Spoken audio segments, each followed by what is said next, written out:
Hallelujah. Hallelujah. இன்னும் சத்தமா சொல்லலாமா? Hallelujah.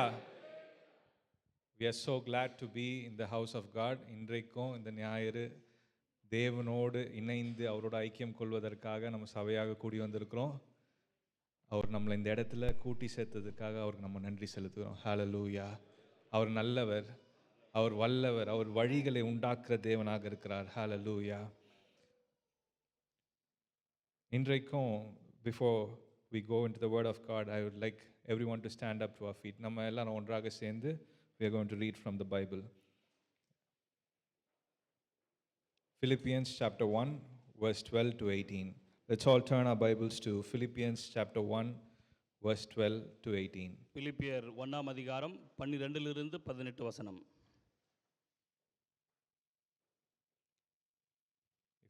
If you have got your Bibles, let us all read it together. எல்லாரும் சேர்ந்து வாசிக்கலாம். Now I want you to know, brothers and sisters, that what has happened to me has actually served to advance the gospel. As a result, it has become clear throughout the whole palace to everyone else that I am in chains for Christ. And because of my chains, most of the brothers and sisters have become confident in the Lord and dare all the more to proclaim the gospel without fear. It is true that some preach Christ out of envy and rivalry, but others out of goodwill. The latter do so out of love. The former preach Christ out of selfish ambition, supposing that they can stir up trouble for me while I am in chains. But what does it matter? The important thing is that in every way, whether from false motives or true, Christ is preached, and because of this I rejoice. Yes, and I will continue to rejoice. Hallelujah. Hallelujah. Hallelujah. Hallelujah. Let's all be seated in God's presence. கர்த்தருடைய சமூகத்தில் நாம் எல்லாரும் அமர்ந்து கொள்ளலாம். This letter to the Philippians that we just read, நாம் இப்பொழுது வாசித்த அந்த பிலிப்பியருக்கு எழுதின அந்த நிருபத்தை பார்க்கும் பொழுது, Paul is writing this letter from being a prisoner in a house arrest in Rome. ரோமாபுரியிலே அவர் வீட்டு காவலில் அடைபட்டிருந்த பொழுது அவர் பிலிப்பியருக்கு இந்த நிருபத்தை எழுதுகிறதை நாம் பார்க்கலாம். While being chained and shackled, he is writing this letter and saying, I want to rejoice. அவர் சங்கிலியினாலும் பிணைப்பினாலும் கட்டப்பட்டிருந்த பொழுது அவர் எழுதுகிறார், நாம் கர்த்தருக்குள் மகிழ்ச்சியா இருப்போம் என்று. Hallelujah. Hallelujah. Throughout this whole week, in the beginning of the week, there was some kind of, frustration, disappointment in my life, and I was just thinking about it, and God led me to this verse. இந்த வாரத்தின் ஆரம்பத்திலிருந்து எனக்கு ஒரு மனதிலே ஒரு கவலை இருந்தது. நான் இந்த வார்த்தையை நான் தொடர்ந்து தியானித்துக் கொண்டிருக்கும் பொழுது கர்த்தர் எனக்கு சொன்னார். How many of you have had expectations, big dreams in your life? உங்களுடைய வாழ்க்கையில ஒரு பெரிய எதிர்பார்ப்பு, பெரிய கனவு யாருக்கெல்லாம் இருக்கிறது? We want certain things to happen in a certain way. You might have been waiting for a promotion, or you might be attending a job interview, and you'll be thinking it will come through, but suddenly everything collapses. சில காரியங்கள் இவ்விதமாக நடக்க வேண்டும் என்று நீங்கள் ஒருவேளை நினைத்து கொண்டிருக்கலாம். உங்களுடைய வேலையிலே ஒரு ப்ரமோஷன், உங்களுக்கு புதிய வேலை கிடைக்க வேண்டும், இப்படியான காரியங்கள் நீங்கள் நினைத்து கொண்டிருக்கலாம். ஆனால் திடீரென்று அது நிலைகுலைந்து விழுவதை நாம் பார்க்கும் பொழுது, I had such a huge incident in my life once. In 2019, I went to Canada. 2019ஆம் ஆண்டு நான் கனடாவிற்கு சென்றேன். ஒரு பெரிய நிகழ்வு என்னுடைய வாழ்க்கையிலே நடந்தது. We were supposed to go as a family, me and my wife. We were just married, newly married couple. It was just 6 months into our marriage, and we wanted to start a new life in Canada. So I went first to, to set the house and to bring her. The 2019 end of December, I was there in Canada. புதிதாக நாங்கள் திருமணமானவர்கள் 6 மாதம் ஆகியிருந்தது. நான் அந்த Canada தேசத்திற்கு சென்று அங்கே என்னுடைய வாழ்க்கையை ஆரம்பித்து நான் அப்படியான காரியத்தை நான் முற்பட்டு கொண்டிருக்கும் பொழுது, big dreams, big expectations, a nice house, everything arranged, and suddenly what happens in 2020? COVID happens and everything is shut down. My wife is stuck there in India. பெரிய கனவு, பெரிய எதிர்பார்ப்பு, நான் வீடை எடுத்து விட்டேன், அங்கு செட்டிலாக விடலாம் என்று நான் நினைத்து கொண்டிருக்கும் பொழுது எதிர்பாராத விதமாக அந்த கோவிட் தொற்று நோய் பரவியது. என்னுடைய மனைவி இந்தியாவிலே அவர் தங்கிவிடுகிறதாக வேண்டியதாக இருந்தது. You know how I might have felt during that time?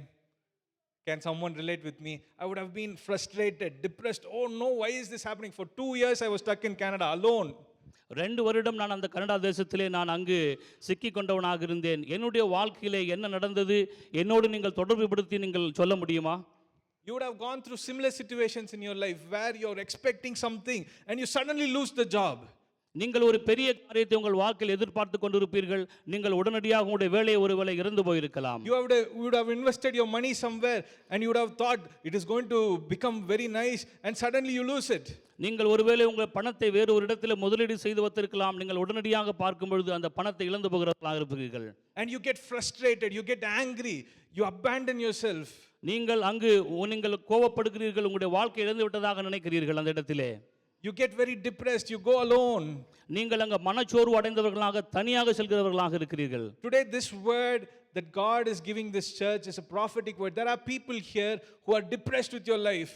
இந்த இடத்திலே அநேகர் இருக்கிறீர்கள். உங்களுடைய வாழ்க்கையில நீங்கள் மனச்சோர்வு அடைந்தவர்களாக இங்கு இருக்கிறீர்கள். There is someone here who is saying, "Why God? Why did you let this happen to me?" என்னுடைய வாழ்க்கையில ஆண்டவரே ஏன் இப்படி நடக்கிறது என்று சொல்லுகிற சில பேர் நீங்க இங்கு இருக்கிறீர்கள். I was expecting to be here, but you have taken me so far away. நான் இங்கு இருக்கிறதே என்று நினைத்து என்னுடைய வாழ்க்கையில் நினைத்துக் கொண்டிருந்தேன். ஆனால் நான் வெகு தூரம் என்னுடைய வாழ்க்கையில் இருந்து சென்று விட்டேன் என்று நினைக்கிறீர்கள். There are people here who are going through such disappointment and frustration in your life. உங்களுடைய வாழ்க்கையிலே அந்த ஒரு ஏமாற்றம், உங்களுடைய வாழ்க்கையிலே அந்த ஒரு மனச்சோர்வு நீங்கள் அனுபவித்துக் கொண்டிருக்கிறீர்கள். But Paul here, he was in Rome in a house arrest and he's saying, "I want to rejoice." ஆனால் பவுல் அங்கு வீட்டு காவலில் வைக்கப்பட்டிருந்த பொழுதும் கூட பவுல் சொல்லுகிறான், நான் கர்த்தருக்குள் மன மகிழ்ச்சியா இருக்கிறேன் என்று. Paul had great dreams and plans about Rome. Do you know? பவுலுக்கு ரோமாபுரிக்கு செல்ல வேண்டும், ரோமுக்கு சென்று அங்க சில காரியங்களை செய்ய வேண்டும் என்று ஒரு மிகப்பெரிய கனவு இருந்தது அவன் வாழ்க்கையிலே. Just like we have plans and dreams, Paul wanted to go to Rome. He was a citizen of Rome. நமக்கு எப்படி நம்முடைய வாழ்க்கையிலே கனவுகளும் நோக்கங்களும் இருக்கிறதோ அதே போல பவுலுக்கும் ரோமாபுரிக்கு சென்று அங்கு சில காரியங்களை செய்ய வேண்டும் அவனுக்கு ஒரு கனவு இருந்தது. If you read throughout Romans first chapter, you will see he is saying, "I want to come to Rome. I want to impart some spiritual gift to you." ரோமர் 1ஆம் அதிகாரத்தில் நாம் பார்க்கும் பொழுது பவுல் அங்கு சொல்லுகிறார், நான் ரோமுக்கு வர வேண்டும், அங்கு சில காரியங்களை செய்ய வேண்டும் என்று அவர் விசுவாசிகளுக்கு எழுதுவதை நாம் பார்க்கலாம். In Romans first chapter, if you read, he says, "I'm always thinking about you Romans. I want to come there. I want to preach among you." ரோமர் 1ஆம் அதிகாரத்தில் நாம் பார்க்கலாம் பவுல் அந்த விசுவாசிகளுக்கு எழுதுகிறார், நான் அங்கு வந்து உங்களை காண வேண்டும், உங்களுக்கு நான் சுவிசேஷத்தை சொல்ல வேண்டும் எழுதுவதை நாம் அங்கு பார்க்கலாம். But finally when he's writing this letter to the Philippians, he's there in Rome but he's under house arrest. ஆனால் இறுதியாக அவர் ரோமுக்கு வந்து இந்த நிருபத்தை அங்கு பிலிப்பியருக்கு எழுதும் பொழுது பார்க்கும் பொழுது அவர் வீட்டு காவலில் வைக்கப்பட்டு அந்த சூழ்நிலையில் இந்த கடிதத்தை எழுதுகிறதாக இருக்கிறார். He wanted to be free in Rome and preach the gospel in freedom, but there he is now shackled to chains in house arrest. அவர் அங்கு ரோமிலே விடுதலையாக இருந்து சுவிசேஷத்தை பிரசங்கித்து விசுவாசிகளுக்கு நிருபத்தை எழுத வேண்டும் நினைத்து வந்தார். ஆனால் வீட்டு காவலில் வைக்கப்பட்டு சங்கிலே பிணைக்கப்பட்டவராக அங்கு இந்த நிருபத்தை எழுதினார். Broken dreams, broken expectations. உடைந்து போன கனவுகள், அந்த உடைந்து போன எதிர்பார்ப்புகள். But unlike us, he is not frustrated or angry with God. ஆனால் நம்மை போன்று பவுல் அங்கு தேவனோடு கோபம் கொள்ளவில்லை, தேவனோடு மனச்சோர்வு அடைந்து விடவில்லை. We do not see Paul being depressed and sitting in a corner of the room. அங்கு ஒரு மூலையின் ஓரத்திலே பவுல் மனச்சோர்வு அடைந்து உட்கார்கிறவராக இருக்கவில்லை. He is saying, "I rejoice." ஆனால் பவுல் அங்கு சொல்லுகிறார், நான் கர்த்தருக்குள் மகிழ்ச்சியா இருக்கிறேன் என்று. Throughout Philippians, if you read, he says, "Again and again I rejoice." In Philippians chapter 4, the famous verse, he says, "Rejoice in the Lord. Again I say rejoice." நாம் பிலிப்பியர் அதிகாரத்தை பார்க்கும் பொழுது பவுல் திரும்ப திரும்ப அங்கு சொல்லுகிறார், கர்த்தருக்குள் மகிழ்ச்சியா இருங்கள், கர்த்தருக்குள் மகிழ்ச்சியா இருங்கள் என்று. அங்கு நமக்கு எல்லாம் நன்கு தெரிந்த வசனம் பிலிப்பியர் 4:4 வசனம், கர்த்தருக்குள் எப்பொழுதும் சந்தோஷமாயிருங்கள், சந்தோஷமாயிருங்கள் என்பதே ஆகும். Hallelujah. Hallelujah. Turn to your neighbor and say, "Rejoice in the Lord." Shake them up. பக்கத்து இருக்கிறவர்களை If பார்த்து they are சொல்லுங்கள், sleeping, shake them கர்த்தருக்குள் up. Wake மகிழ்ச்சியா them up and இருங்கள். say, "Rejoice in the Lord." தூங்கிக் கொண்டிருந்தால் ஒருவேளை கர்த்தருக்குள் மகிழ்ச்சியா இருங்கள் என்று சொல்லுங்கள். Hallelujah. The Hallelujah. brothers over there, shake your person next to you and say, "Rejoice in the Lord." பக்கத்து இருக்கிறவர்களை பார்த்து சொல்லுங்கள், மகிழ்ச்சியா இருங்கள், கர்த்தருக்குள் மகிழ்ச்சியா இருங்கள் என்று. Hallelujah. Hallelujah. Even when our plans fail, நம்முடைய திட்டங்கள் தோற்கும் பொழுது, even when everything around us crumbles to the ground, நம்மை சுற்றி இருக்கிற எல்லாம் உடைந்து விடும் பொழுது, God is saying, "Rejoice in me." ஆனால் தேவன் சொல்லுகிறார், எனக்குள் மகிழ்ச்சியா இருங்கள் என்று. Jesus is saying, "I want to give the joy that I have. I want to make your joy complete." இயேசு சொல்லுகிறார், எனக்குள் இருந்த அந்த சந்தோஷத்தை உங்களுக்கு கொடுக்க வேண்டும், என்னுடைய சந்தோஷம் உங்களுக்குள் நிறைவாக இருக்க வேண்டும் என்று சொல்லுகிறார். Hallelujah. Hallelujah. Let's turn our Bibles to the Gospel of John chapter 16 verse 33. Gospel of John chapter 16 verse 33. ரோமர் 16ஆம் அதிகாரம் 16லிருந்து 23 வசனம். யோவான். "I have told you these things so that in me you may have perfect peace. In the world you will have tribulation and distress and suffering, but be filled with joy, for I have overcome the world." யோவான் 16:33 என்னிடத்தில் உங்களுக்கு சமாதானம் உண்டாயிருக்கும் பொருட்டு இவைகளை உங்களுக்கு சொன்னேன். உலகத்தில் உங்களுக்கு உபத்திரவம் உண்டு, ஆனாலும் திடன் கொள்ளுங்கள், நான் உலகத்தை ஜெயித்தேன் என்றார். Hallelujah. Hallelujah. Be filled with joy, for I have overcome the world. நான் இந்த உலகத்தை ஜெயித்தேன், அதனால் எனக்குள் சந்தோஷமாயிருங்கள் என்று இயேசு சொன்னார். Jesus wants us to have the same joy that he has. அவருக்குள் என்ன சந்தோஷம் இருந்ததோ அதோ சந்தோஷத்தை நமக்குள் இருக்கும்படியாக இயேசு விருப்பப்படுகிறார். Even while going to the cross, Jesus says, for the joy set before me, I am going to endure this cross. அங்க இயேசு கிறிஸ்து சிலுவைக்கு நேராக கடந்து போவதற்கு முன்பாக எனக்கு முன்பாக பிதாவின் மகிழ்ச்சி வைக்கப்பட்டிருக்கிறது, நான் சிலுவைக்கு செல்கிறேன் என்று சொன்னார். Even while facing death, you know how joyful God was, how joyful Jesus was, because he knew the victory that he is going to get for you and me on that cross. சிலுவைக்கு நேராக சொல்லும் பொழுதும் இயேசு கிறிஸ்து மிகவும் மகிழ்ச்சியாக இருந்தார். ஏனென்றால் அவருக்கு தெரியும் சிலுவையிலே உங்களுக்காகவும் எனக்காகவும் அவர் எந்த ஒரு வெற்றியை வைத்திருக்கிறார் என்று. When we say be filled with the joy of the Lord, we are talking about this joy where Jesus has fulfilled everything for you on the cross. மகிழ்ச்சியினாலும் சந்தோஷத்தினாலும் நீங்கள் நிறைந்திருங்கள் என்று இயேசு சொல்லுகிறதின் அர்த்தம் என்னவென்றால் அவர் சிலுவையில் இந்த எல்லா காரியத்தையும் நமக்காக செய்து முடித்து அதை வைத்திருக்கிறார். Being absolutely confident in what Jesus has done for you. இயேசு கிறிஸ்து நமக்காக செய்த எல்லா காரியத்திலும் மிகவும் மிகுந்த மன உறுதியோடு இருப்பது. On the cross, finally Jesus says, it is finished, and he is very joyful because he has won the victory over every sin and every death and everything that is against you. சிலுவையிலே இயேசு கிறிஸ்து மகிழ்ச்சியோடு சொன்னார் எல்லாம் முடிந்தது என்று. ஏனென்றால் அவர் எல்லா பாவத்தையும் எல்லா சாபத்தையும் எல்லா வியாதியையும் சிலுவையிலே அவர் வெற்றி சிறந்தவராக இருந்தார். Most of us, we pictured Jesus as being very sad on the cross. But let me tell you, God was joyful when he won the victory on the cross. அநேகருக்கு நாம் நம்முடைய தலையில் நினைத்துக் கொண்டிருக்கிறோம் இயேசு சிலுவையிலே மிகவும் வேதனை அடைந்தவராக சோகமாக இருந்தார் என்று. ஆனால் அவர் மிகவும் மகிழ்ச்சியாக இருந்தார். ஏனென்றால் பிதாவினுடைய சித்தத்தை அவர் நிறைவேற்றினார். Yes, he went through suffering, he went through pain, he went through humiliation, but the joy to see you and me inside his kingdom, that was what consumed him even while he was hanging on the cross. அவர் சிலுவையிலே பாடுபட்டார், உபத்திரவப்பட்டார், அங்கு வேதனைப்பட்டார். ஆனால் அவர் நமக்காக அவருடைய ராஜ்யத்தில் வைத்திருக்கிற காரியத்திற்காக மிகவும் சந்தோஷப்பட்டவராக Seeing இருந்தார். you and me included into his family, seeing you and me being set free from every bondage was the joy that Jesus had. எல்லா கட்டுகளிலிருந்து நாம் விடுவிக்கப்படும்படியாகவும் அவருடைய ராஜ்யத்துக்கு நேராக மாறும்படியாகவும் அவர் மிகவும் மகிழ்ச்சியாக இருந்தார். Hallelujah. Hallelujah. And he says that joy is yours now in Christ Jesus. இயேசு கிறிஸ்து சொல்லுகிறார் அந்த மகிழ்ச்சி இப்பொழுது உங்களுக்குள்ளாக இருக்கிறது, உங்களுக்கான மகிழ்ச்சி என்று. Even while you're going through the most toughest situation in your life, உங்களுடைய வாழ்க்கையிலே நீங்கள் ஒரு மிகுந்த கடினமான நேரத்திற்குள்ளாக நீங்கள் சென்று கொண்டிருந்தாலும், even when things don't work out the way that you planned, நீங்கள் திட்டமிட்டபடி அந்த காரியம் நடக்காமல் இருந்தாலும், God is saying, let my joy be in you because I have done everything for you. ஆனால் அங்கு தேவன் சொல்லுகிறார் நான் உனக்காக எல்லா காரியத்தையும் செய்தேன், என்னுடைய சமாதானம் என்னுடைய சந்தோஷம் உனக்குள் இருக்கட்டும் என்று. Hallelujah. Hallelujah. If you're here with me this morning, shout a hallelujah to our Lord. என்னோடு நீங்கள் இருந்தால் ஹalleluya என்று சொல்லுங்கள். He holds you in the palm of his hands. அவர் நம்மை அவருடைய உள்ளங்கையில் வரைந்து வைத்திருக்கிறார். This joy knows that I am in my Lord. He has plans to prosper me and not to harm me. அவர் எனக்கு அங்கு ஆசீர்வாதத்தை மட்டுமே வைத்திருக்கிறார், அவர் எனக்கு ஒரு வேதனை அங்கு வைத்திருக்கவில்லை என்று நாம் புரிந்து கொள்ள வேண்டும். Even while we are in chains, Paul knew that God has great plans for his life. Pavul அங்கு சங்கடியினால் பிணைக்கப்பட்டிருந்த பொழுதும் அவருக்கு தெரியும் தேவன் அவருக்காக ஒரு பெரிய திட்டத்தை வைத்திருந்தார் என்று. Even while Paul was in chains, Paul knew that Jesus was with him. அங்கு சங்கிலியால் பிணைக்கப்பட்டிருந்த பொழுதும் பவுலுக்கு தெரியும் இயேசு கிறிஸ்து அவரோடு இருந்தார் என்று. Even while he was in chains, Paul knew that Jesus is holding him and he's leading him on this journey. அவர் சங்கிலியில் பிணைக்கப்பட்டிருந்த பொழுதும் பவுலுக்கு தெரியும் அவர் என்னோடு இருக்கிறார், என்னுடைய அந்த சுவிசேஷ பிரயாணத்தில் அவர் கூட இருக்கிறார் என்று. Brothers and sisters, you who is asking God, Lord, why me? Why did it happen to me? ஆண்டவரே எனக்கு மட்டும் ஏன், எனக்கு மட்டும் ஏன் என்று நீங்கள் கேட்கிற சகோதர சகோதரிகளாக இருந்தால், God is saying that he is for you to be filled with the joy of the Lord. தேவனுடைய அந்த சந்தோஷத்தினால் நிறைந்திருக்கும்படியாக அவர் உங்களோடு இருக்கிறார் என்று தேவன் சொல்லுகிறார். Hallelujah. Hallelujah. This joy comes from being inside of Jesus. அவருக்குள் கிறிஸ்துவுக்குள் இருக்கும் பொழுது அந்த மகிழ்ச்சி நமக்கு கிடைக்கிறது. Let's turn our Bibles to Romans chapter 8 verse 35 and 37. ரோமர் 8:35-37 வசனங்களுக்கு நேராக திருப்பிக் கொள்ளலாம். Who shall separate us from the love of Christ? Shall trouble or hardship or persecution or famine or nakedness or danger or sword? No, in all these things we are more than conquerors through him who loved us.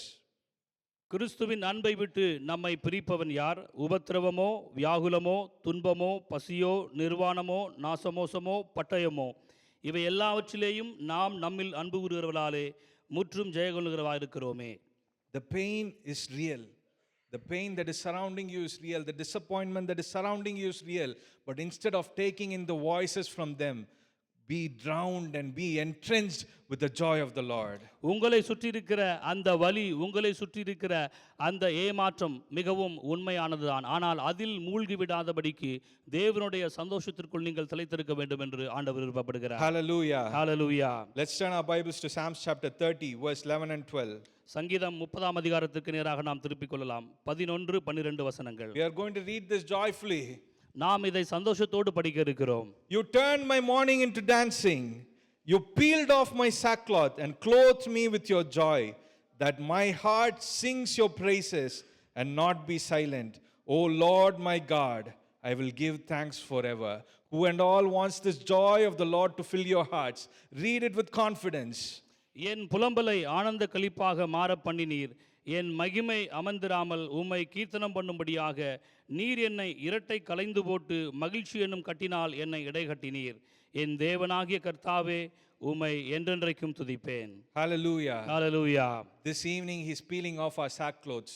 நம்முடைய அந்த அழுக்கான கந்தையை அவர் சுத்தம் செய்கிறவராக இருக்கிறார். Everything that you have put over yourself thinking, oh, this is me, I'm going through this pain, I'm going through this sorrow, oh, why can't my child study here, why can't I stay in this country, why should I move to another country, all these questions, God is removing it out of you and he's going to fill you with his joy. நான் இப்படியாக இருக்கிறேன், நான் இப்படியாக நடந்து கொண்டிருக்கிறேன், எனக்குள் துக்கம் இருக்கிறது, என் குழந்தைகள் ஏன் இப்படி இருக்கிறார்கள், நான் இந்த நாட்டை விட்டு செல்லுகிறதா என்று இப்படியான அந்த ஒரு கந்தை அணிந்து கொண்டு நாம் இருந்தால் அந்த எல்லாவற்றையும் தேவன் மாற்றி நமக்கு அவருடைய மகிழ்ச்சியை கொடுக்கிறார்.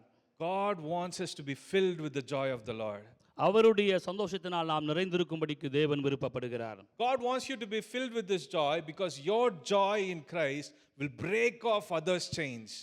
ஆண்டவருடைய அந்த அந்த சந்தோஷத்தினால் நாம் நிறைந்திருக்கும்படியாக தேவன் விருப்பப்படுகிறார். ஏனென்றால் நம்முடைய சந்தோஷம் மற்றவருடைய கட்டுகளை உடைக்கிறதாக இருக்கிறது. Hallelujah. Hallelujah. Let's read Philippians 1, 12 and 13, the same passage that we read.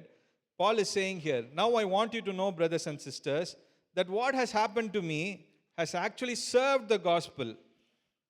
As a result, it has become clear throughout the palace to everyone that I am in chains for Christ. பிலிப்பியர் 1ஆம் அதிகாரத்தில் நாம் வாசித்த வசனம் 12, 13 வசனம். சகோதரரே, எனக்கு சம்பவித்தவைகள் சுவிசேஷம் பிரபலமாகும்படிக்கு ஏதுவாயிற்று என்று நீங்கள் அறிய மனதாயிருக்கிறேன். அரண்மனை எங்கும் உள்ளவர்களுக்கும் மற்ற யாவருக்கும் என் கட்டுகள் கிறிஸ்துவுக்குள்ளான கட்டுகள் என்று வெளியரங்கமாகி. Paul is here, he's tied in a chain, but he's saying, what has happened to me is really spreading the gospel. Pavul அங்கு சொல்லுகிறார், நான் இங்கு அந்த சங்கிலினால் கட்டப்பட்டிருக்கிறேன், ஆனால் இந்த கட்டினாலே அங்கு சுவிசேஷம் பிரசித்தமாக மாறுகிறது என்று அங்கு சொல்லுகிறார் Pavul. You know where he was tied to? He was tied to a Praetorian guard. A Praetorian guard is someone who works for Caesar, like Caesar's bodyguards. They are the same guards who are guarding Paul. அவர் அங்கு எங்கு கட்டப்பட்டிருந்தார் என்று தெரியுமா? அந்த ரோம பேரரசுடைய அந்த பேரரசரான சீசருடைய காவலர்களாலே அங்கு அவர் கட்டப்பட்டிருந்தார். பிரிட்டோரியன் card என்று சொல்லுவார்கள். They are the guards who watch over Paul as well. So every day, every 6 hours, they will come and they will take shifts in guarding Paul. அத்தகையதான அந்த ரோம பேரரசுடைய காவலர்கள் தான் அந்த பவுலை அங்கு காவல் காக்கிறவர்களாக இருந்தார்கள். 6 மணிக்கு ஒரு முறை அவர்கள் வந்து ஷிஃப்ட் முறையில் அங்கு பவுலை காவல் காக்கிறவர்களாக இருந்தார்கள். So every day 4 guards will come and they will walk around with Paul, being chained to Paul, being with him together. ஒவ்வொரு நாளும் 4 காவலர்கள் அங்கு பவுலுக்கு காவல் காக்கிறவர்களாக வருவார்கள். பவுலோடு அவர்களும் சங்கிலியினால் பிணைக்கப்பட்டவர்களாக இருந்தார்கள். Wherever Paul went, the guards also need to go because they are chained to him. Pavul எங்கெல்லாம் போனாரோ அங்கெல்லாம் இந்த காவலர்களும் அவளோடு கூட போக வேண்டும். ஏனென்றால் இருவரும் சங்கிலியினால் பிணைக்கப்பட்டிருந்தார்கள். If he had to go to the restroom, they had to go with him. அங்கு அவர்கள் கழிப்பறைக்கு செல்ல வேண்டும் என்றால் கூட அவரோடு கூட போக வேண்டியதாக இருந்தது. In the eyes of the world, we think that Paul was actually chained to the guards. நாம் நம்முடைய அந்த உலக பிரகாரமான கண்களில் பார்க்கும் பொழுது பவுல் அந்த காவலருடைய கரங்களிலே பிணைக்கப்பட்டிருந்தார் என்று மாத்திரம் நாம் பார்க்கிறோம். But what God did was he chained those guards to Paul. ஆனால் தேவன் அங்கு என்ன செய்தார்? இந்த காவலர்களை அவர் பவுலுடைய கரங்களில் கட்டப்பட்டு வைக்கிறவராக இருந்தார். Because wherever now Paul is going, they have to go with him. Pavul எங்கெல்லாம் போகிறாரோ அங்கெல்லாம் அந்த காவலர்கள் போக Now, வேண்டியதாக whatever இருந்தது. Paul is speaking, they have to listen. They have no other choice.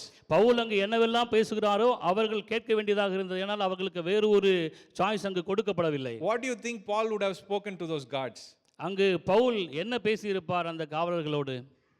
Do you think he would have spoken, come, let's have tea? No, he would have been talking about Christ. You know what happened? I was on the road to Damascus and I saw a great light. I saw the Lord and he revealed himself to me. His name is Jesus. This is what Paul would have been speaking 24 hours to them.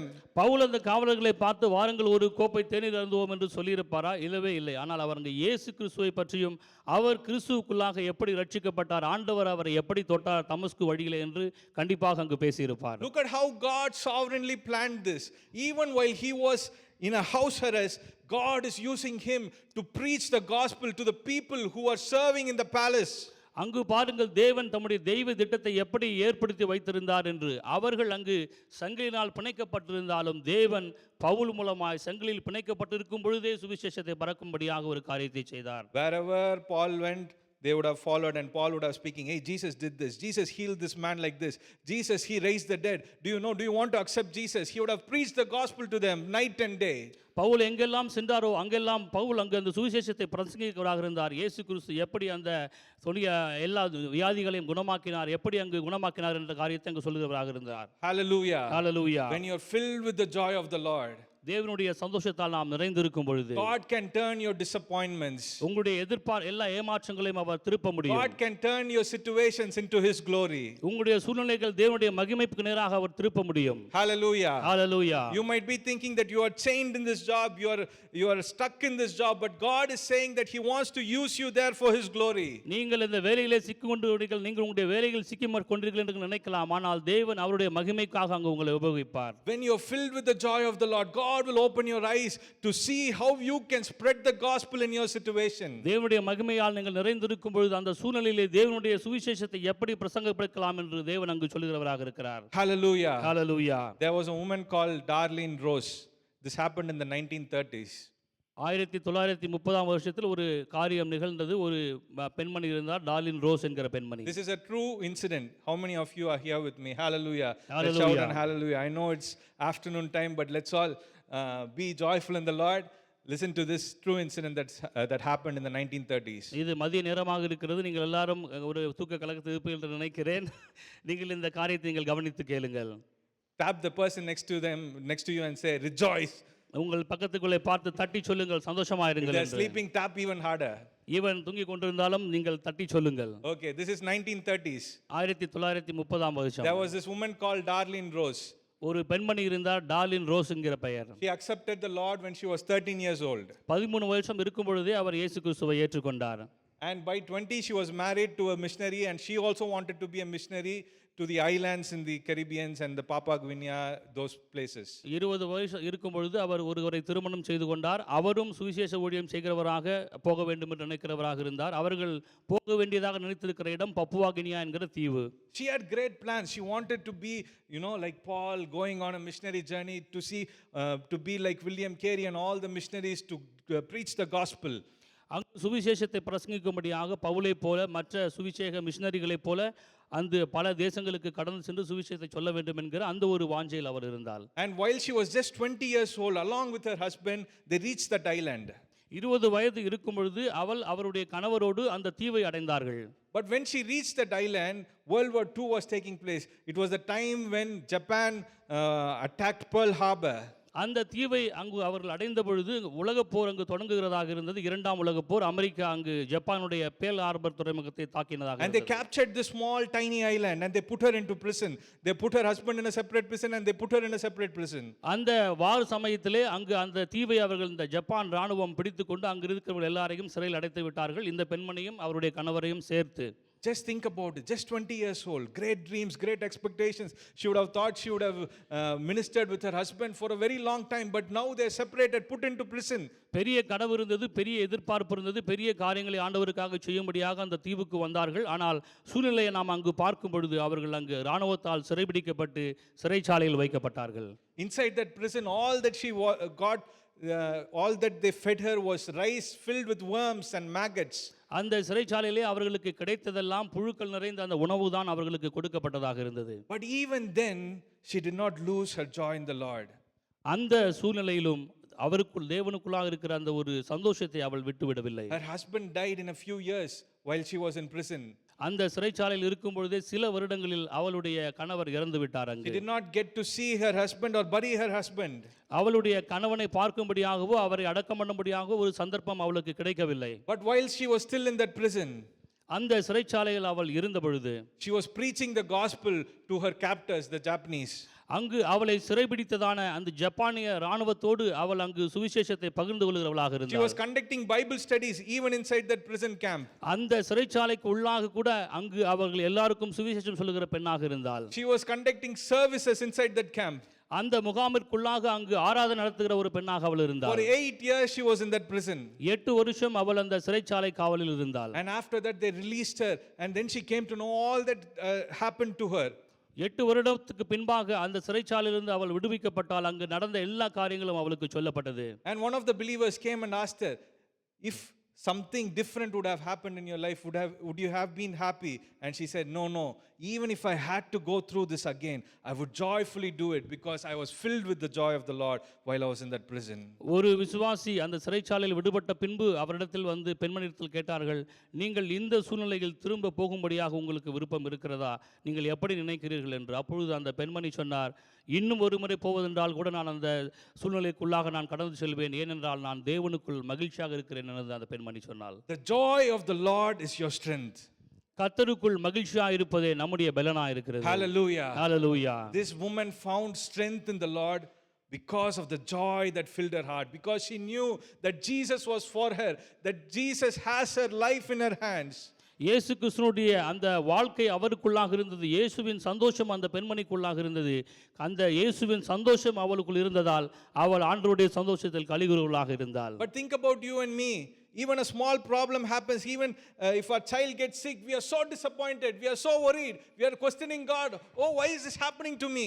நம்முடைய வாழ்க்கையை நாம் பாருங்கள், நம்மை நாம் பார்க்கும் பொழுது சிறிய பிரச்சனைகள் வந்தாலும் ஒரு சிறிய வியாதி வந்தாலும் ஆண்டவரே என்னுடைய வாழ்க்கையில் ஏன் இப்படி நடக்கிறது, ஏன் இது நடக்கிறது என்று நாம் புலம்புகிறவர்களாக இருக்கிறோம். God says, be filled with my joy. ஆண்டவர் சொல்லுகிறார், என்னுடைய சந்தோஷத்தால் நிறைந்திருங்கள் என்று. Hallelujah. Hallelujah. Because your joy in Christ will break off other people's chains. ஏனென்றால் கர்த்தருக்குள் இருக்கிறதான உங்களுடைய சந்தோஷம் மற்றவர்களின் கட்டுகளை உடைக்கிறதாக இருக்கிறது. Even in your failure, even in your worst situation, when you hope and trust in the Lord, people will see that and they will be delivered. நீங்கள் உங்களுடைய மோசமான நிலைமையிலும் கூட கர்த்தருக்குள்ளா நீங்கள் மகிழ்ச்சியாக இருக்கும் பொழுது அந்த சூழ்நிலையை பார்த்து மற்றவர்கள் விடுவிக்கப்படுவார்கள். Hallelujah. Hallelujah. Let's all close our eyes for a minute and ask for the joy of the Lord to fill our hearts. நாம் ஒரு நிமிடம் கண்களை மூடி ஆண்டவருடைய அந்த மகிழ்ச்சி நம்ம நிரப்பும்படியாக அவரிடத்தில் கேட்போம். Lord, we pray that your joy would fill our hearts.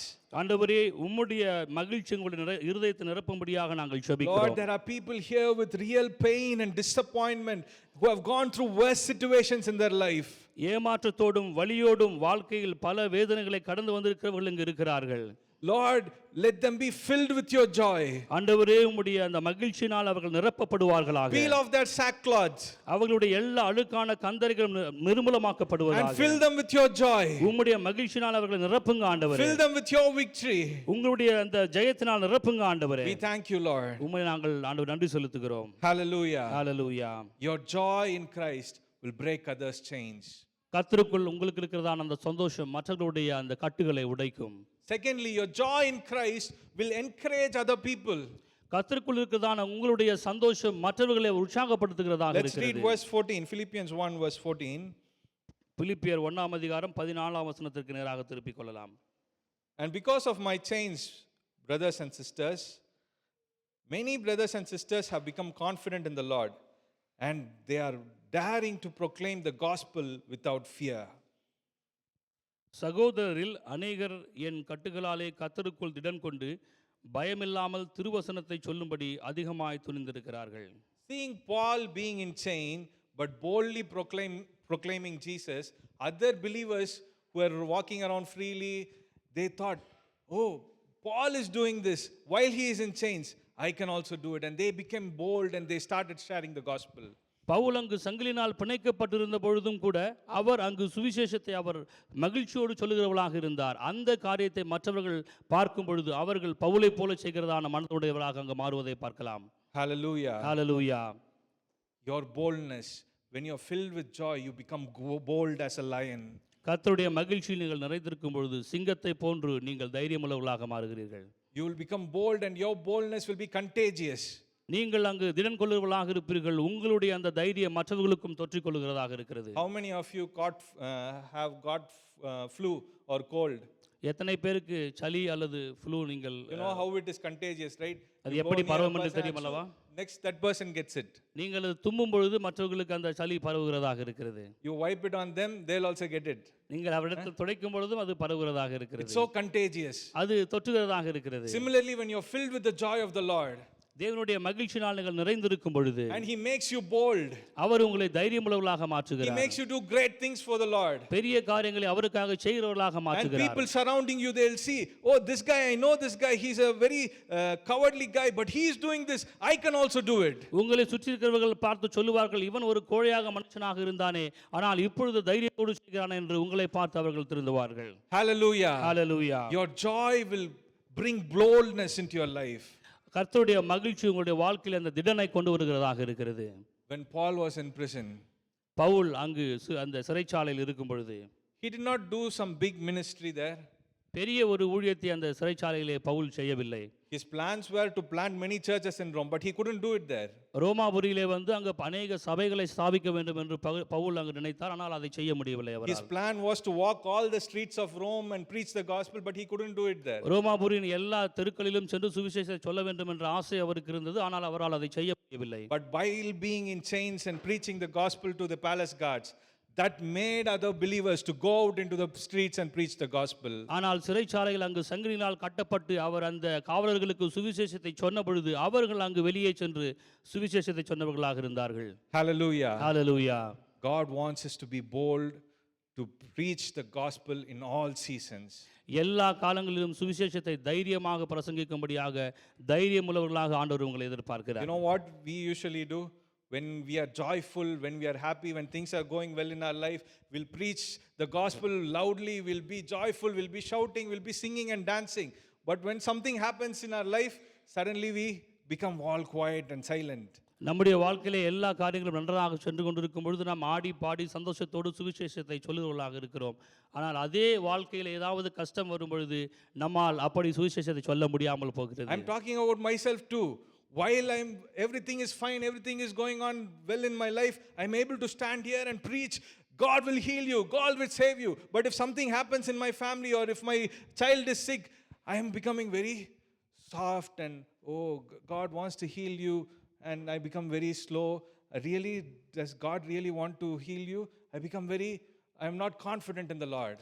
என்னை குறித்து நான் சொல்லுகிறேன், என்னுடைய வாழ்க்கையில் நல்ல காரியங்கள் நடந்து கொண்டிருக்கும் பொழுது, என்னுடைய வாழ்க்கையில் எல்லாம் சரியாக போய் கொண்டிருக்கும் பொழுது நான் உற்சாகத்தோடும் சந்தோஷத்தோடும் இங்கு வந்து ஆண்டவருடைய வார்த்தையை பகிர்ந்து கொள்கிறேன். அதே சமயத்தில் என்னுடைய வாழ்க்கையிலே என்னுடைய குடும்பத்தில் என்னுடைய பிள்ளைக்கு ஒரு வியாதியோ அல்லது கஷ்டங்களோ வரும் பொழுது நான் மிகவும் மெதுவாக ஆண்டவருடைய வார்த்தையை நான் That is how பிரசங்கிக்கிறேன். most of us go through in our lives. We base ourselves based on our situations, based on our circumstances. We live our life. நம்முடைய வாழ்க்கையில் நாம் அநேகர் இப்படித்தான் இருக்கிறோம். நம்முடைய சூழ்நிலைகளை நம்மை சுற்றி நடக்கிற காரியங்களை வைத்து நாம் கட்டமைத்துக் கொள்கிறோம். But God is saying that live your life based on my joy, based on my victory on the cross. ஆனால் தேவன் சொல்லுகிறார், உங்களுடைய வாழ்க்கையை சிலுவையில் நான் செய்து முடித்த காரியத்திற்கு அடித்தளமாக வைத்து நீங்கள் கட்டிக்கொள்ளுங்கள் என்று தேவன் சொல்லுகிறார். Hallelujah. When we Hallelujah. are filled with the joy of the Lord, நீங்கள் தேவனுடைய சந்தோஷத்தினால் நிறைந்திருக்கும் பொழுது no matter what is happening around you, உங்களை சுற்றி என்ன நடக்குது என்பது ஒரு பொருட்டல்ல. you will be confident in the Lord. உங்களுடைய வாழ்க்கையிலே நீங்கள் மிகுந்த ஒரு You தைரியத்துள்ளவர்களாக will be இருப்பீர்கள். bold. நீங்கள் தைரியமுள்ளவர்களாக You இருப்பீர்கள். will still say, my God is a healer. He is a way maker. Even when I don't see it, even when I don't feel it, He is working on my behalf. நான் பார்க்காத பொழுதும் நான் செய்யாத பொழுதும் அவர் வழியை உண்டாக்குகிற தேவனாக இருக்கிறார். அவர் என்னுடைய வாழ்க்கையில் செயல்படுகிறார் என்று நீங்கள் சொல்லுவீர்கள். Hallelujah. Hallelujah. God is calling us into that boldness. அந்த ஒரு தைரியத்துக்கு நேராக தேவன் நம்மை அழைக்கிறார். Not up and down Christians. One day I'm high, one day I'm so low. No, that is not the Christian life. He wants us to be joyful always in the Lord. மேலும் கீழும் செல்கிறதான அந்த கிறிஸ்தவர்களாக அல்ல, நம்முடைய வாழ்க்கையிலே எப்பொழுதும் சந்தோஷமுள்ள கிறிஸ்தவர்களாக தேவன் நம்மை எதிர்பார்க்கிறார். In 1970s, in a communist camp, 1970ஆம் வருஷம் அந்த கம்யூனிச இராணுவத்தின் ஒரு முகாமிலே it was a communist nation and people were worshipping in jungles. அந்த கம்யூனிச தேசத்திலே அங்கு மக்கள் காட்டிலே போயிட்டு ஆராதனை செய்கிறவர்களாக இருந்தார்கள். They can't meet in churches like this. They used to go in secret inside jungles in dark places and they used to worship the Lord. கம்யூனிச நாட்டிலே நாம் இப்படியாக அமர்ந்து ஆராதிக்கிறது போல ஆராதிக்க முடியாது. அவர்கள் காட்டிலே சென்று அங்கு ஒன்றாக கூடி ஆராதிக்கிறவர்களாக And the இருந்தார்கள். military used to go and find them and put them to death. They will shoot them to death. அப்படி அந்த அந்த இராணுவம் அங்கு காற்றுக்கு சென்று அப்படி ஆராதனை செய்தவர்களை பார்த்து அங்கு நேரடியாக சுட்டு அங்கு அவர்களை துரத்துவர்களாக இருந்தார்கள். Once there was a prayer meeting happening in a jungle. ஒரு காட்டிலே அப்பொழுது அங்கு ஒரு ஆராதனை கூட்டம் நடந்து கொண்டிருந்தது. And the military, they came and they surrounded that prayer meeting. அங்கு இராணுவம், அந்த கம்யூனிஸ்ட் இராணுவம் வந்து அந்த ஆராதனை செய்திருக்கிறவர்களை சூழ்ந்து கொண்டார்கள். And they said, we are giving you one chance. They took the Bible and put it on the ground. உங்களுக்கு ஒரு வாய்ப்பை நாங்கள் கொடுக்கிறோம். அங்கு வேதாகம புத்தகத்தை எடுத்து அங்கு தரையிலே அவர்கள் கால்களுக்கு நேராக போட்டு விட்டார்கள். If you come and spit on the Bible and you renounce Christ, you can leave this place. We will not kill you. நீங்கள் அந்த வேதாகமத்தை எடுத்து அதை துப்பி நீங்கள் அங்கு நீங்கள் அறிக்கையிட்டு சென்றால் நாங்கள் உங்களை விட்டு விடுகிறோம் என்று அந்த இராணுவம் சொன்னது. And first they asked the pastor to come forward. முதலாவதாக அங்கு போதித்துக் கொண்டிருந்த அந்த போதகரை அங்கு முன்னாடி வரும்படியாக அழைத்தார்கள். He came softly and he spit and he said, sorry Lord, forgive me, and he went. அவர் மெதுவாக அங்கு வந்து ஆண்டவரே என்னை மன்னித்து விடுங்கள் என்று சொல்லி அங்கு துப்பிவிட்டு அவர் கடந்து சென்று விட்டார். Next another woman came and she also did the same thing and she went. இன்னொரு பெண்மணியும் வந்து அதே பிரகாரமாக செய்து அவர் சென்று விட்டார். But there was this young girl, a little girl. அங்கு ஒரு சிறிய பெண் இருந்தால், அங்கு அந்த மிகவும் வயதில் குறைந்த ஒரு பெண்ணாக இருந்தார். It was her chance to come and do that. அப்பொழுது அந்த பெண் முன்பாக வந்து அப்படியான காரியத்தை செய்யும்படிக்கு அந்த இராணுவம் அவரை வற்புறுத்தியது. All her parents behind her are saying, do it and go soon. அவருடைய பெற்றோர்கள் அந்த பெண்ணை பார்த்து சொன்னார்கள், அவர் சொல்வதை செய்துவிட்டு நீ தப்பித்து போ என்று சொன்னார்கள். But she came, she took the Bible in her hands. அந்த சிறு பெண் வந்து அந்த வேதாகமத்தை கையில் எடுத்து She wiped it. அந்த துப்பிய எச்சை தன்னுடைய உடையிலே துடைத்து கொண்டாள். And she kissed it. அதை முத்தம் செய்தாள். And she said, Lord, I will never give up on you. அந்த பெண்மணி ஆண்டவரை பார்த்து சொன்னால், ஆண்டவரே நான் உம்மை கைவிட மாட்டேன். And they killed her on the spot. அதே இடத்தில் அப்படி சொன்ன பொழுது அந்த இராணுவம் அவளை சுட்டு கொன்று விட்டது. But the word about her boldness, ஆனால் அங்கு அவள் சொன்ன வார்த்தை அங்கு பற்றி எரிகிறதாக இருந்தது. it spread throughout that country. அந்த தேசம் முழுவதும் இந்த காரியம் பிரசித்தி பெற்று பரவியதாக இருந்தது. And there became a revolution. They became following the Lord boldly. People started renouncing those military nations boldly. அந்த சிறு பெண் செய்த காரியம் அந்த தேசம் முழுவதும் காட்டு தீயாக பரவியது. அவர்கள் அந்த இராணுவத்தை அங்கு திட்டிவிட்டு மிகவும் தைரியமாக அவர்கள் சுவிசேஷத்தை அந்த தேசத்திலே பரப்புகிறவர்களாக இருந்தார்கள். Your boldness உங்களுடைய அந்த தைரியம் can change an entire nation. உங்களுடைய அந்த தைரியம் அந்த முழு தேசத்தையும் மாற்ற முடியும். Hallelujah. Hallelujah. But this boldness doesn't come just like that. இந்த தைரியம் வெறுதே வருவதான ஒரு தைரியம் அல்ல. This boldness comes from being inside of Jesus. இயேசு கிறிஸ்துவுக்குள் இருக்கும் பொழுது மாத்திரமே அந்த தைரியம் நமக்கு வருகிறதாக இருக்கிறது. This boldness comes by being filled with the joy of the Lord. தேவனுடைய அந்த சந்தோஷத்தினால் நிறைந்திருக்கும் பொழுது அந்த தைரியம் நமக்கு வருகிறது. This boldness comes by being found in Him. அவருக்குள்ளாக நாம் கண்டுபிடிக்கப்படும் பொழுது அந்த தைரியம் நமக்கு வருகிறது. Hallelujah. Hallelujah. God is calling each and every person in this room இந்த to be bold for His kingdom. இந்த அறையில் இருக்கும் ஒவ்வொருவரையும் தேவன் அழைக்கிறார், தேவ ராஜ்யத்திற்கு தைரியமுள்ளவர்களாக இருக்கும்படியாக. Bold in your workplaces. உங்களுடைய பணிஸ்தலத்தில் நீங்கள் தைரியமுள்ளவர்களாக இருக்கும்படியாக. Bold among your friends while you're going to colleges. நீங்கள் படிக்க செல்லும் பொழுது உங்களுடைய கல்லூரியிலே நண்பர்கள் மத்தியில் தைரியமுள்ளவர்களாக இருக்கும்படியாக. Hallelujah. Hallelujah. Your joy in Christ will make you bold for His kingdom. கிறிஸ்துவுக்குள்ளாக இருக்கிற அந்த சந்தோஷம் அவருடைய ராஜ்யத்திற்காக உங்களை தைரியமுள்ளவர்களாக மாற்றும். Paul was not scared of the Roman soldiers even though they were working in Caesar's palace. அவர்கள் அந்த பேரரசுடைய சீசருடைய மாளிகையிலே ரோம காவலர்கள் பணி செய்தாலும் பவுல் அவர்களை கண்டு பயப்படவில்லை. He boldly shared the gospel.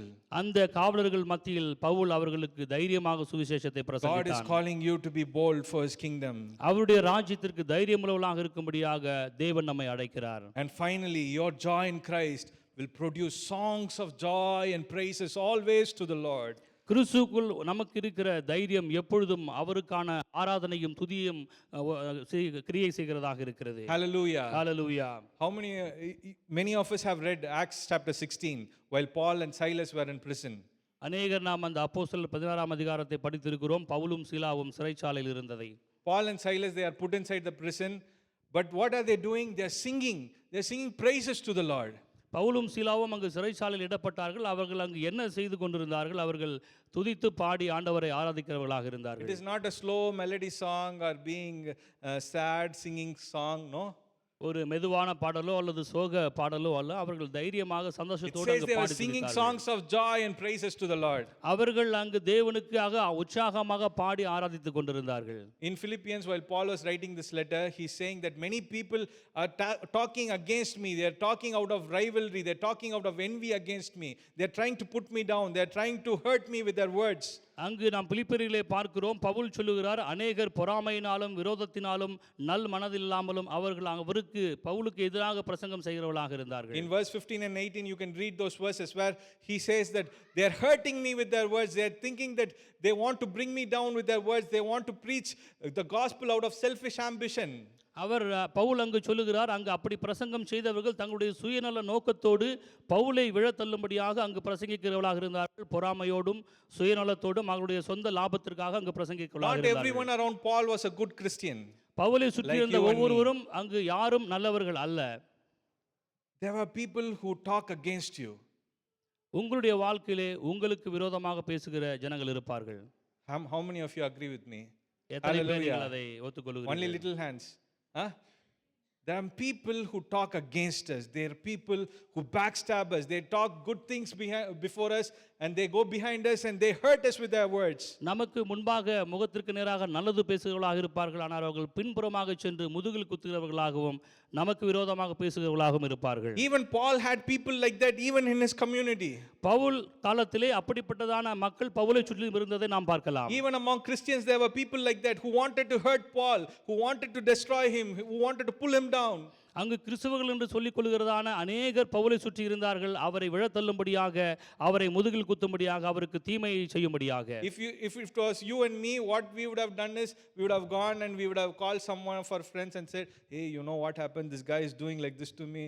And we would have been crying to him and telling all our sobbing stories. நம்முடைய வாழ்க்கையிலே இப்படி நடந்திருந்தால் நாம் என்ன செய்திருப்போம்? நம்முடைய வேண்டப்பட்டவர்கள் நண்பர்களை அழைத்து இப்படியாக என்னுடைய வாழ்க்கையில் நடந்து விட்டது என்று மிகவும் சோகமாக கண்ணீரோடு We would சொல்லியிருப்போம். have been gossiping about that guy. Hey, this guy did this to me, man. I was relying on him. I was hoping on him, but he failed. He failed to conduct the service there. He tried to talk wrong about me. He talked rubbish about me. We would have been constantly, naggingly speaking about only that. நாம் தொடர்ச்சியாக அங்கு பேசுவர்களாக இருப்போம். அவன் என்னை குறித்து தப்பாக பேசிவிட்டான், எனக்கு விரோதமாக செய்து விட்டான் என்று தொடர்ந்து நம்முடைய நண்பர்கள் மத்தியில் நாம் தொடர்ந்து பேசுகிறவர்களாக இருப்போம். But Paul is saying, I will rejoice. ஆனால் பவுல் அங்கு சொல்லுகிறார், நான் கர்த்தருக்குள் மகிழ்ச்சியாக இருப்பேன் என்று. Hallelujah. Hallelujah. I will rejoice in the Lord. நான் கர்த்தருக்குள் மகிழ்ச்சியாக இருப்பேன் என்று. Even when people talk against me. அநேக மக்கள் எனக்கு விரோதமாக பேசினாலும், Even when people try to pull me down. என்னை கீழே விழ தன்ன முயற்சி செய்தாலும், Instead of complaining. நான் அங்கு முறுமுறுக்கிறதற்கு பதிலாக, Instead of calling all my friends and telling them my sob stories. என்னுடைய நண்பர்களையும் என்னை தெரிந்தவர்களையும் அழைப்பதற்கு பதிலாக, I am going to rejoice. நான் கர்த்தருக்குள் மகிழ்ச்சியாக இருப்பேன். Rejoice is celebrating. I am going to celebrate. I am going to sing songs of joy to the Lord. நான் ஆண்டவருக்குள் நேராக அந்த சந்தோஷமான பாடலை பாடி அவருக்குள் கலிகூறுவனாக இருப்பேன். Hallelujah. Hallelujah. People are trying to bring you down. Don't worry. நீங்கள் கவலைப்படாதீர்கள். அங்கு அநேக மக்கள் உங்களை விழ தள்ளுகிறதுக்கு முயற்சி செய்து You keep கொண்டிருக்கிறார்கள். singing and God is working on your behalf. நீங்கள் தொடர்ந்து ஆண்டவருக்கு ஆராதனை செய்து அவரை பாடி துதியுங்கள். ஆண்டவர் பார்த்துக் கொள்வார். Just like we sang in the worship service.